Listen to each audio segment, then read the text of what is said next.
je me suis battu avec des néo-nazis là dernièrement. Et ouais, j'ai les mêmes ennemis que Captain America. Ouais, j'étais dans une boîte, là, un bar-boîte à Paris, tranquillou, dans le 6e. Bon, un petit lundi, j'étais bourré. Et je vois un mec qui monte sur un tabouret, il fait un petit salut. Je lui dis, bon, JB, t'es bourré, t'as mal vu, c'est peut-être juste un steward sous champi qui nous refait les consignes de sécurité de l'avion. Tu vois. Bon, là, t'as un deuxième mec qui monte sur un tabouret, il fait aussi un petit salut. Là, je me dis, bon, JB, il peut pas y avoir deux stewards dans la même soirée. Tu vois.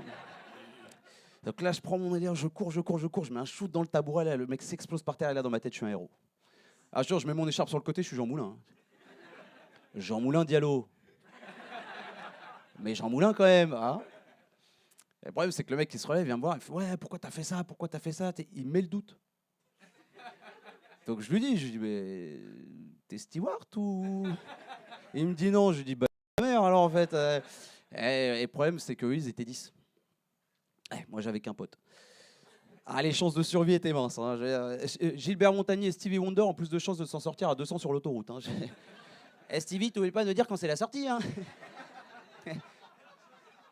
Sous les sunlight. D'ailleurs, c'est marrant, Gilbert, il chante que des trucs qu'il a jamais vus. Voilà. Petit constat comme ça. Et là, mon pote, il vient me voir. Mon pote, il vient me voir, il me fait ouais, qu'est-ce qui se passe? Je lui explique rapidement. Et lui, alors lui, temps de réflexion encore plus limité que le mien, il chope le mec coup de tête. Ah, le mec tombe par terre, mon pote tombe aussi parce qu'il a frappé comme un gogol. Du coup, je me retrouve tout seul. Pour pas qu'il se fasse éclater, je me mets au-dessus de lui. J'étais en train de le couver, une petite poule sur son œuf. Personne touche à mon œuf. Je mettais des coups de bec, j'étais chaud. Allez, les videurs arrivent, ils nous sortent. Et je vois que les mecs passent des coups de téléphone. Et là, je me dis, à mon avis, ils appellent pas le commissariat. Là. Ça...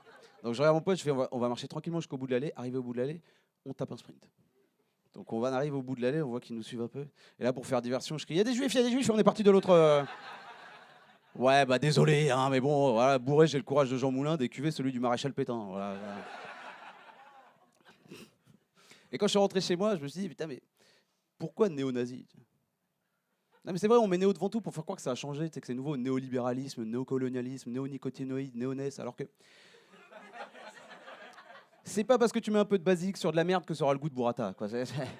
Et un antipasti pour la 12. Hein.